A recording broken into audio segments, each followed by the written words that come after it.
This is Louay Safi, a member of the opposition Syrian National Council. Thanks for being with us. Now, given all of the serious disagreements that are still apparent in New York right now, what kind of resolution are you hoping to get from the UN Security Council? Well, it seems that Russia continues to provide a cover-up for the regime, and it's now a major obstacle. The regime continues to kill people. But there's quite a progress toward tightening the sort of the pressure around the regime.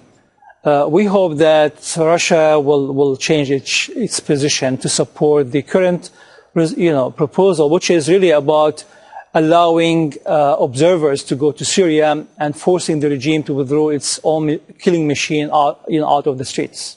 We have these new figures, updated figures from inside Syria, according to one of the major groups in there, saying that over 7,100 people have been killed in the violence in Syria now. How much urgency will that add, do you think, to the efforts to come up with a strong resolution in the Security Council?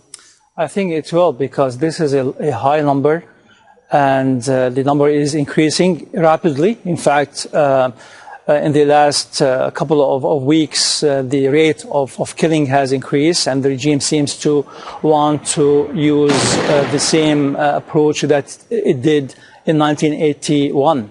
That is to say, to use bombardments and huge operation to silence the Syrian people. But the reality is that the Syrians are continuing, and they will not stop. The question is how much blood will be shed by the regime. Well, the Russians, for their part, are saying that one of the reasons they're opposed to the resolution as it currently stands is that they don't want to spark what they believe is going to be a wider civil war in the country. What do you say to that? I would say that the opposite. Just by providing cover-up, the regime feels safe to kill more people, and that's what will lead to civil war. I think the best way is to have a peaceful transition of power, and that will happen if the people at the top of the Syrian government know that they cannot really kill people without, being called, to task. How would you look at the possibility, which admittedly is remote at this point, but the possibility of some type of foreign military intervention in the country? Well, I think nobody is calling at this point for military intervention.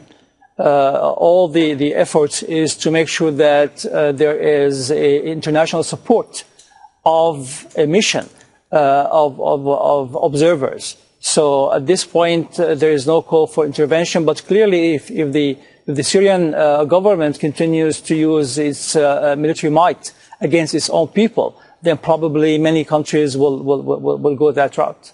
All right, Louay Safi, for now, thank you very much for being with us. Okay.